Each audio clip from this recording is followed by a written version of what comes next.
our mind and especially our ego has kept us alive for thousands of years. It does that by warning us about things. And I think that our mind and our ego have a tendency to run a little hot and overheat and try to keep us alive. And they get a little negative, because they want to warn us about stuff. But in modern society, we're pretty well taken care of, a lot of us. And I think the least selfish thing that we can do is take care of ourselves as individuals, because then if we take care of ourselves and love ourselves and fill ourselves up with loving kindness. Olá a todos, o meu nome é Mafalda e este é o podcast SuperUS. Aqui vou falar de saúde, seja comida, exercício físico, sono ou tudo o que te possa ajudar a ser a tua versão super. O objetivo da SuperUS é conseguir criar uma comunidade de outliers, pessoas fora do normal, pessoas que querem estar constantemente a melhorar e que não se contentem com estar bem, mas querem estar ótimas, pessoas que não têm medo de lutar pelos objetivos e pessoas que querem ser super. Hello, I'm Mafalda. I'm a health and performance coach, and today I have the pleasure of having with me John. John is a spiritual guide and seeker. He passed from combat zones in the desert as a soldier and now is a spiritual seeker. It's a pleasure of having you here with me. Thank you for accepting my invitation to be here. Yeah, thank you for having me, Falda. I really appreciate it. So I think it will be a nice way to start. Just talking a little bit about your background, because it's let's say an unusual pass from from a soldier to a spiritual seeker. So can you tell us a little bit about your background and your story?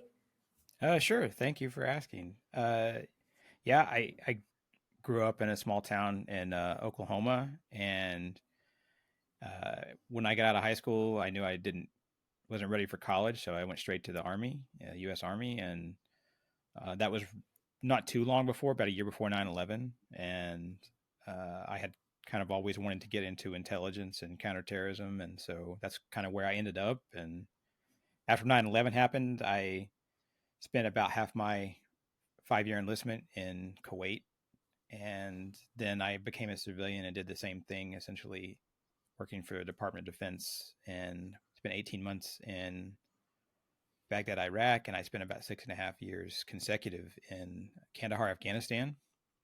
It's kind of unique because my wife did similar things to what I did, and so we actually got to spend most of that time together in the desert overseas. And so we actually got married in Kuwait 20 years ago, and so that was kind of a unique part of the journey, having her with me the whole time. And yeah, I think that for me, I wasn't on a spiritual path back then. I wasn't into spirituality, and I was really dedicated to my job, and believed in what I was doing. But at the same time, there's that low grade trauma that you get from being in dangerous places. And then there's like high grade trauma that comes along with it from big events that happen, bombings or, rocket attacks or, anything like that. And so I think that adds up. And then there's the stress of the job that just kind of wears. And I was working 80 to 110 hours a week, 7 days a week for years on end. And I think that took its toll. And then there's the aspect of, when you're part of something, you can believe in what you're doing and know that you're trying to save people and help people on your side, but you see the human toll that war and like the military industrial complex takes on the other side. And I think that probably was, over the long run, one of the worst parts of it is just, these are just humans trying to live their own lives and do their own thing and take care of their own families. And I think that was something that was kind of difficult to kind of come to terms with. And so after about 15 years and 12 years of that, mostly overseas, we finally decided to kind of come back home and do something else, which was different. And so when we came home, there was, my identity was that, at war, doing these things. That was my identity, right? And so I didn't really know who I was outside of that. And so I think it probably took 7 years to kind of start to feel whole again.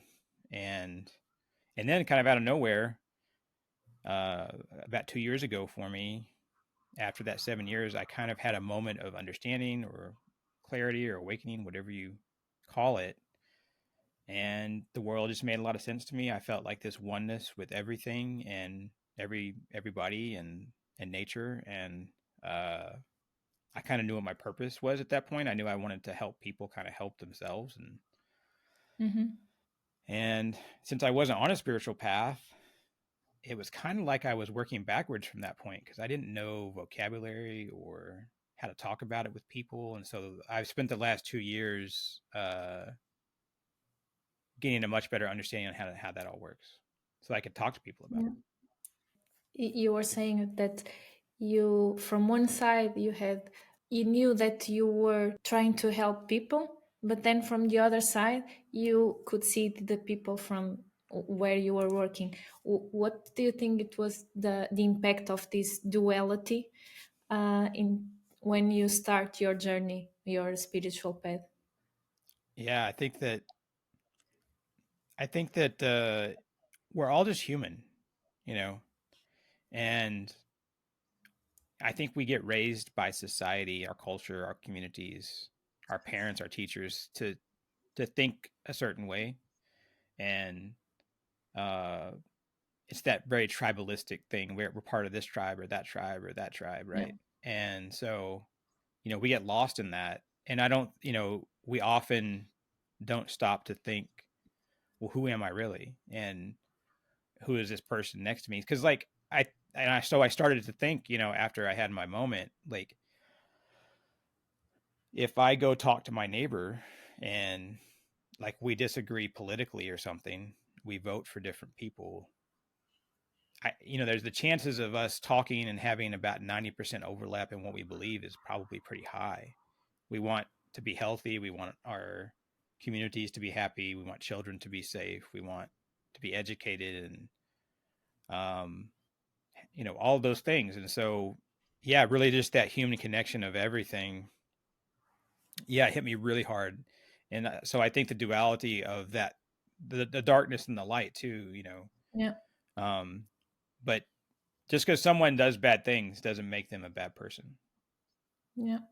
And I think sometimes we focus too much on our differences and not in our similarities. That's why you were Absolutely. saying, like your neighbor, you you have some fundamental things that you have in common, but you have this one thing that is different, and normally we tend to focus on this unique thing that is uncommon, that is different from us. Abs- Absolutely. Yeah.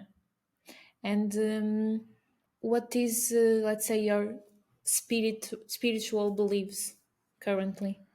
Yeah, I call myself an omnist, which is kind of the same as a universalist. Essentially, what that means is I believe in the validity of all religions and spiritual philosophies and other philosophies. And if you're a self help person, that you think, hey, this is the self help idea that helps me get through whatever, like whatever you believe, I think Yeah. is valid. I think that we're all kind of saying the same thing in different ways. And within omnism or universalism, you can still have your own like thoughts, right? So like I believe everything's valid, but myself, what resonates with me the most probably is like that pantheistic, everything's connected idea. I really resonate with like Hinduism and the non-personal side, like the Brahman and that Hmm. part of it. Less with the gods part of it, but more with the Yeah. yeah. And then Taoism speaks to me and the balance of everything. And I also have great respect for various indigenous traditions around the world, especially Native American. I've studied some Native American traditions, and well, I don't practice Native American faith because it's probably not Yeah. right. I let it inform my own spiritual practice, and um, I read Robin Wall Kimmerer's Radiant Sweetgrass, and that was kind of a life changing book for me. So um, I think those are my base beliefs. Yeah. One thing that is you said that is really interesting, that you talk about several that several religions, let's say, but in the end, another thing that you said was that something that unites us all.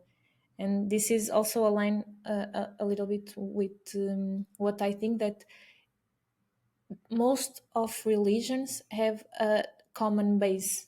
Yeah. These things, that the compassion to others, and not exactly put some people in one box that is Hinduism, some people in another box that is Christianism, some people in another box that is whatever. So it's trying, all the religions have a common base, but then again, that we were saying before, we tend to only see these differences and exacerbate these differences between each religions. Absolutely. And that's the thing, if we take it all the way back and we look, because I mean, even beyond religion and spirituality, I think if you look at philosophy, or you look at art, you look at science, I think they're all saying it's all the same study, I think, because it informs of who we are and where we've been. And if you look at like ancient history and archaeological evidence and anthropological evidence, we all probably started in Africa and walked out of Africa around the same time. So I think, well, what about back then when we were all together? We probably had a common belief. We probably had a common thing that guided us, that drew us together before Yeah. we migrated around the world. And I think that's a powerful thought, that we all come from the same line. Yeah. And what do you think it could be important? Because of course, that uh, taking back to in our ancestry, we could find a common base, but we were just a few people. Then we start growing and growing, and now we are 7 billions. How do you think we can uh, try to focus on these common things and not focus on these differences? Yeah. Well, that's it. That's where the love's at, right? Like I think that I have great hope in humanity. I have great hope in humankind. I think that I think every day there's people being born, there's people graduating college, and there's people getting jobs and having good news happen, right? And I think that because our mind, and especially our ego, has kept us alive for thousands of years, it does that by warning us about things. And I think that our mind and our ego have a tendency to run a little hot and overheat and try to keep us alive. And they get a little negative, because they want to warn us about stuff. But in modern Yeah, society, we're pretty well taken care of, a lot of us. And so we have to look past the negative and realize all this positive stuff that's out there. And so I think that it's an effort to make the world a better place. And I think that starts with, I think the least selfish thing that we can do is take care of ourselves as individuals, because then if we take care of ourselves and love ourselves and fill ourselves up with loving kindness, suddenly we're making ourselves the best version that it can be, and then we lift up the world around us. That's where it starts, right? Like each of us living for ourselves first, taking care of ourselves, and then everything else takes care of itself. So I think that if we're passionate about an issue, or uh, a political issue, or a social justice issue, which I think can be important, I'm not discounting them, but we got to take yeah, care of ourselves first, and then do that. Um, and love our, and also love our neighbors, and love, it starts with just that idea that we can raise the consciousness of the world, but we have to start with ourselves. yeah, yeah. I totally agree. One thing that you mentioned before was the about spirituality and art and science and philosophy. And I think sometimes, as we were talking before, we put in boxes different kinds of religions. We also put against each other, for example, spirituality and science. How can what what do you think could be the, not only the difference, but also the common ground between spirituality and science and philosophy and also religion? Yeah, I think that. uh, I think first off, I'll say that I think religion gets a bad rap a lot of times. I think that when you take the dogma out of religion, it makes a lot of sense in a lot of places. So as long as we can look past the dogma and the red tape, there's some informative stuff there. And then as far as like spirituality in general and like science and philosophy, I think a lot of philosophy and was informed by spiritual religious thought. And there's even there's Cambridge educators and highly educated people around the world that realize the impact that metaphysical thought and even occult thought has had on the development of science over the years, over the centuries. And so I think that's important. And I think one of the common grounds now is uh, I always bring up his name was Max Planck, and he was the father of quantum physics. And he wrote a book called The Philosophy of Physics. It's actually really good. But he has a Mhm. quote that's actually outside of that book, but it's a quote. I can't quote it exactly. But basically, what he says is science knows that consciousness exists, but science can't explain consciousness. It can't get behind consciousness. But everything that quantum physicists see postulates the existence of consciousness, and that matter, physical matter, sits on top of consciousness. And he basically says that science solving for consciousness may never happen. And it's interesting that scientists acknowledge consciousness probably exists, but can't Yeah. explain it.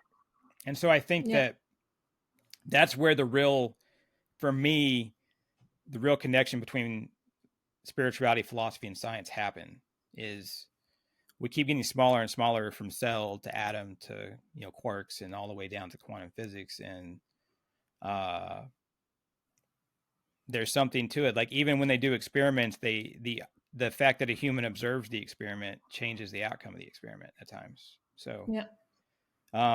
to me, that's all I can say as far as like we're all in this Yeah. together.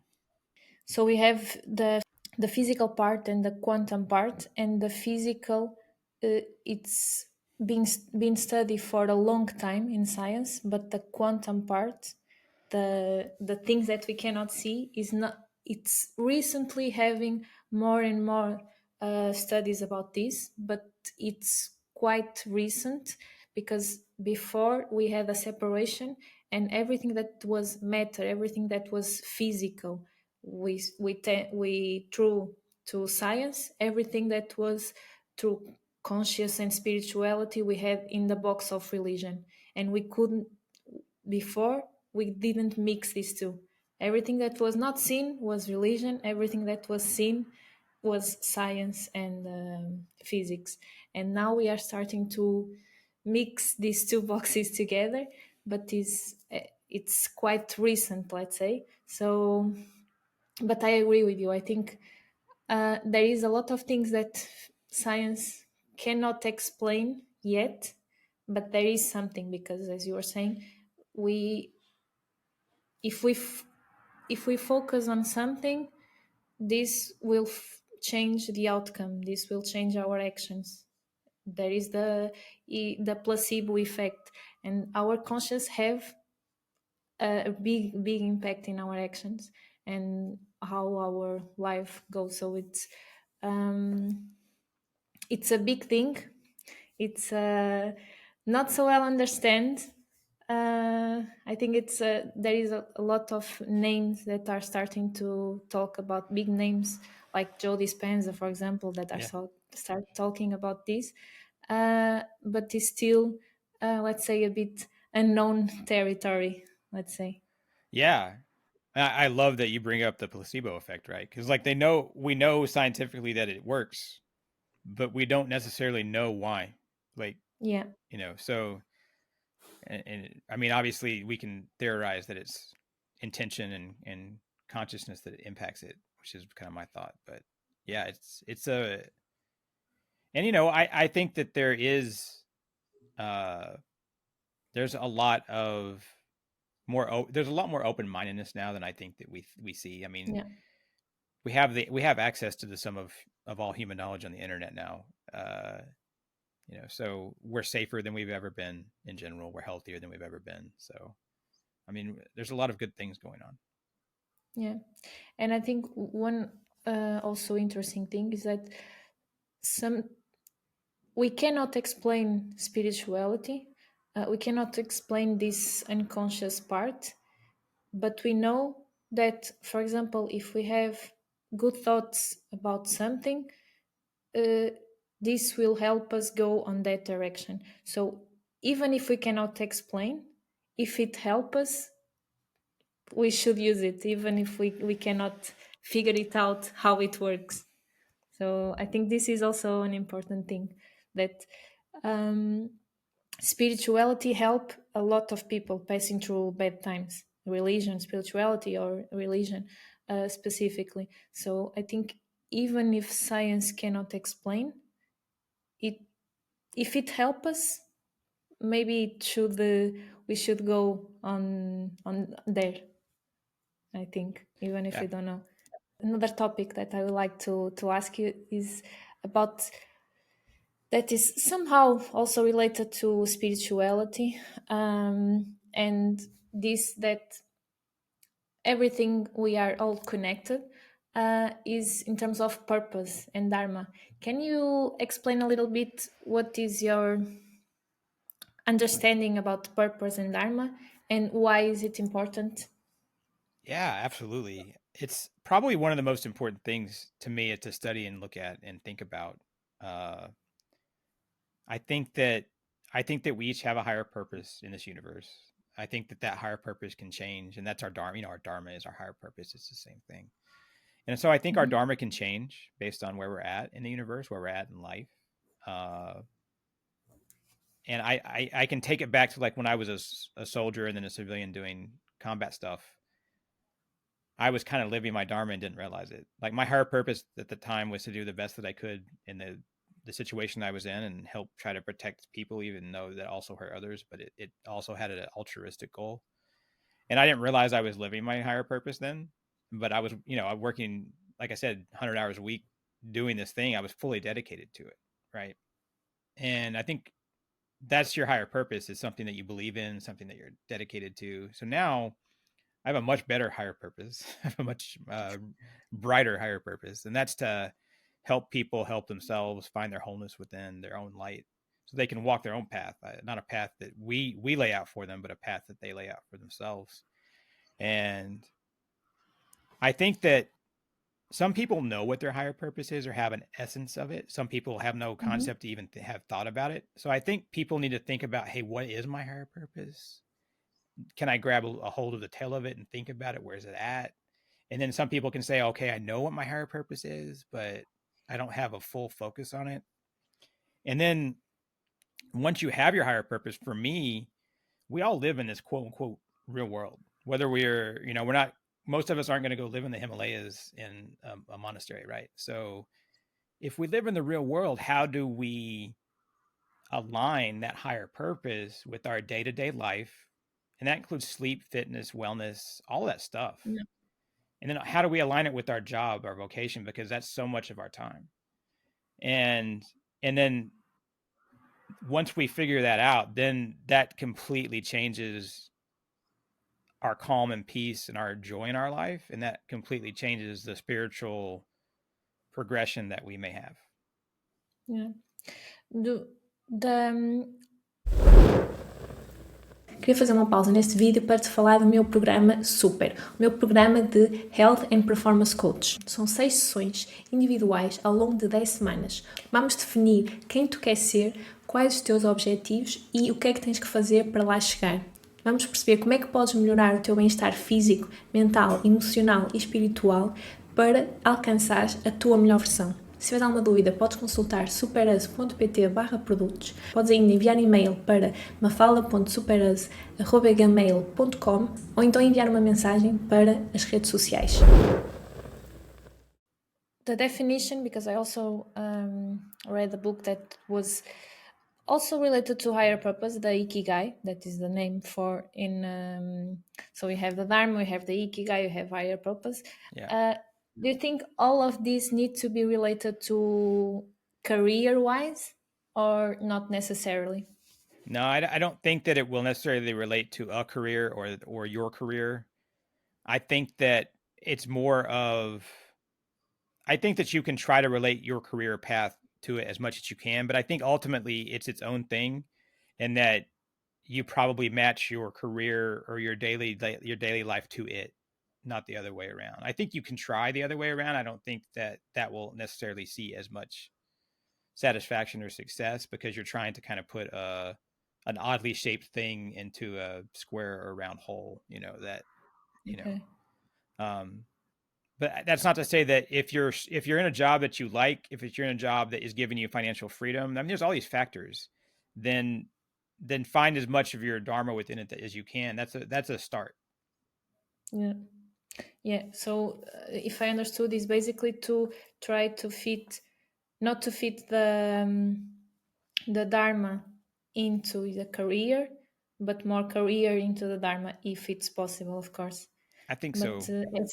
yeah, but one thing important that you were saying is that sometimes, um, even if people know, so we have the first to understand if we know what is our purpose, but then there is this, even if people know, there is this financial security that often blocks people to pursue their dharma. How can you help people understand if they should try to fit their dharma in these cases where they know their dharma but they have they have a job where they have financial security with it, if they should try to find a purpose on their current job, or if they should change completely the job?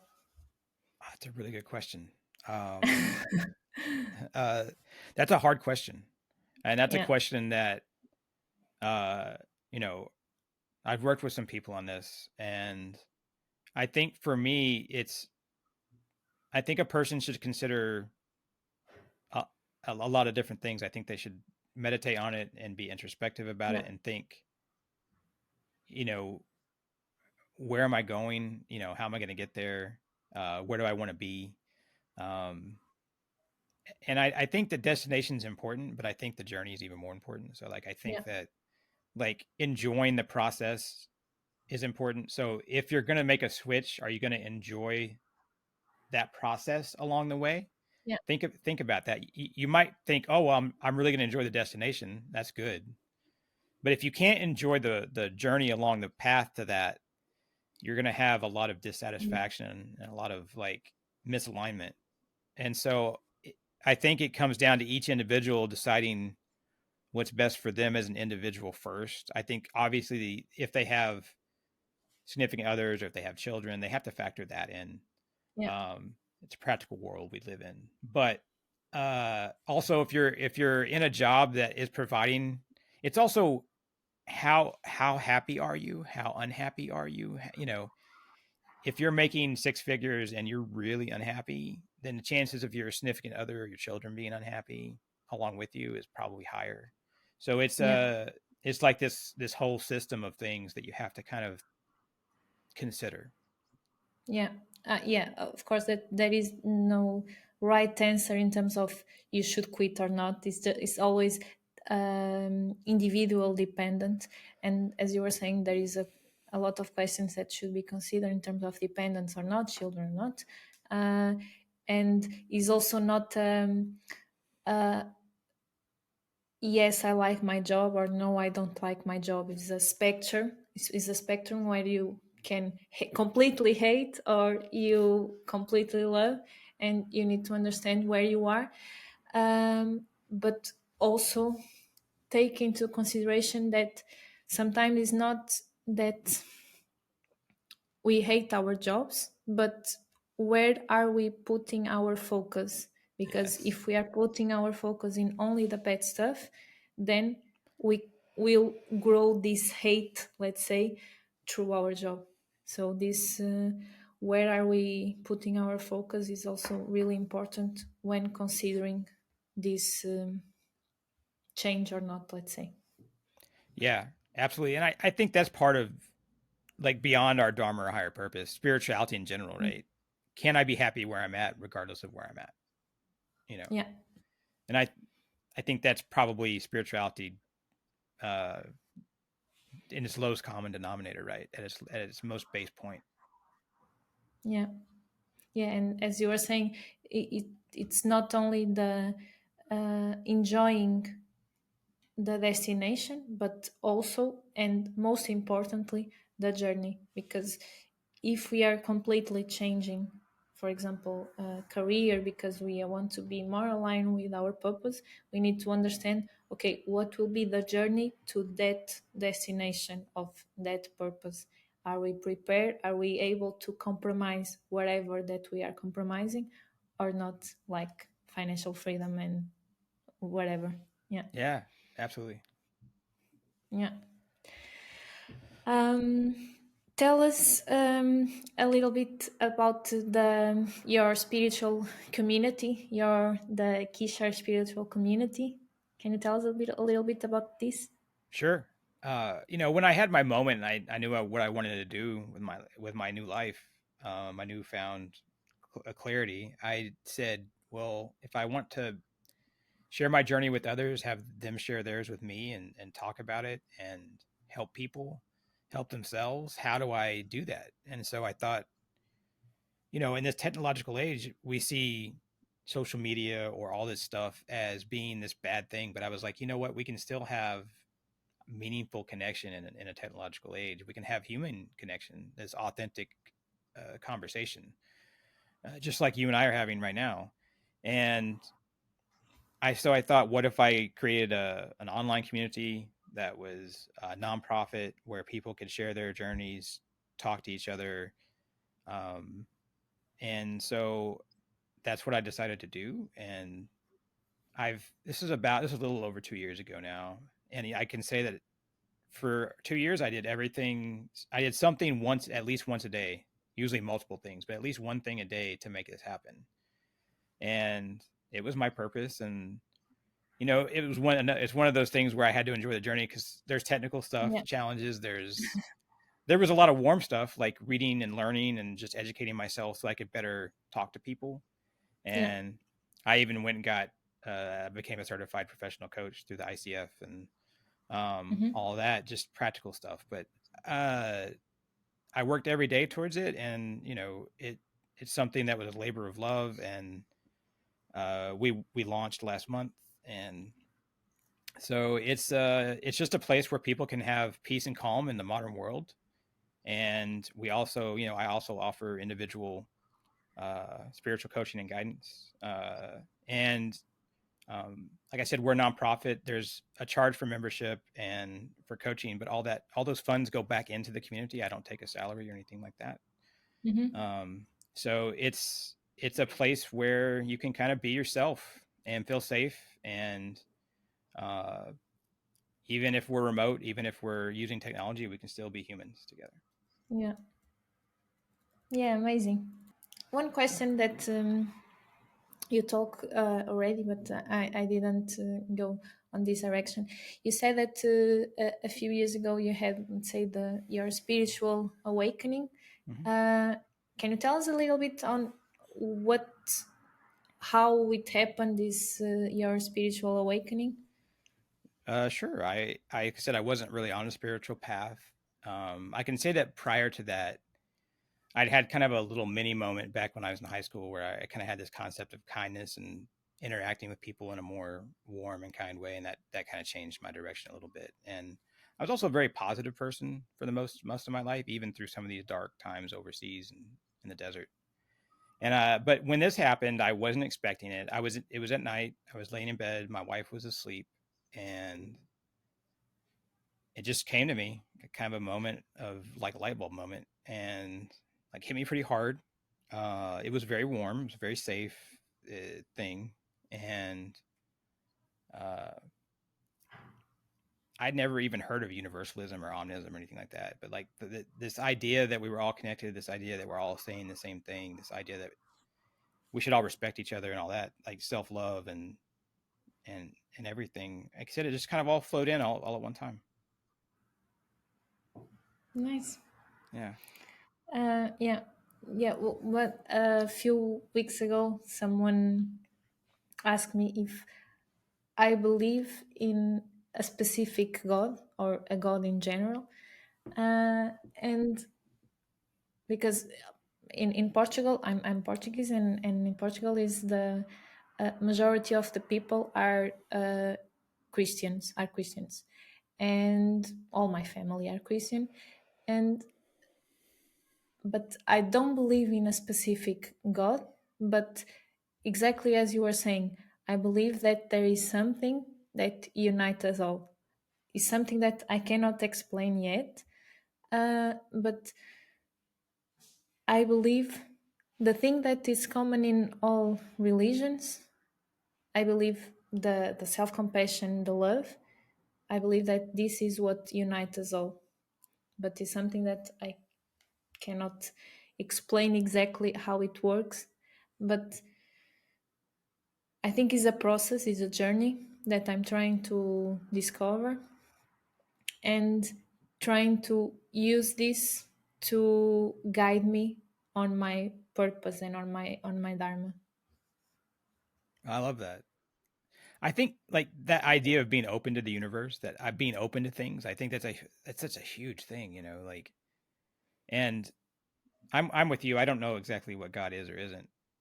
I think that we're all God. Not in a bad, not in like I'm not in a humanoid. Like God isn't Yeah, yeah, some, I understand. conscious thing. The universe is God, and so we're the universe. If we are the universe and the universe is us, then we're God, and we're like I am you, you are me, we're each other. Same as a tree, same as a rock. Uh, and so I think that that really, and I think I've done a ton of reading.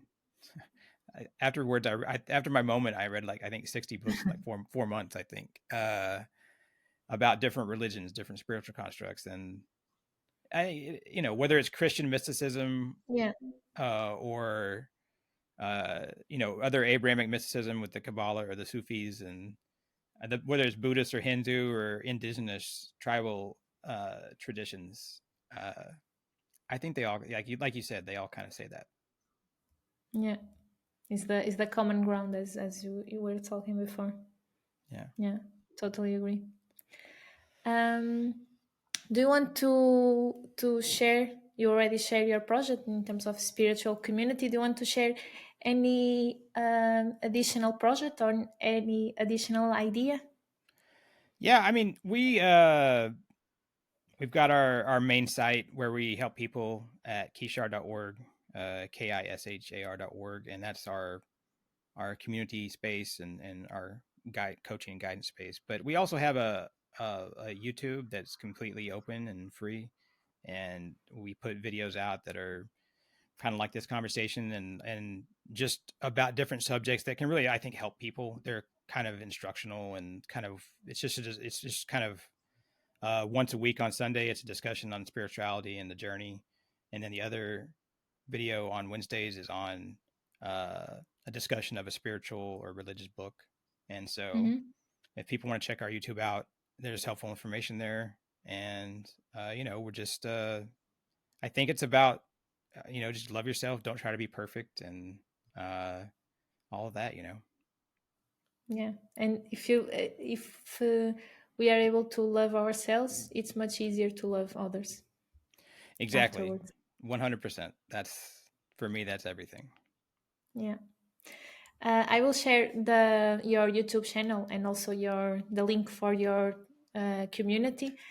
Thank you again, John, for accepting being here with me today. It was a pleasure having you with me, and I hope and I bet our listeners will love our conversation. Thank you so much. I appreciate you having me on.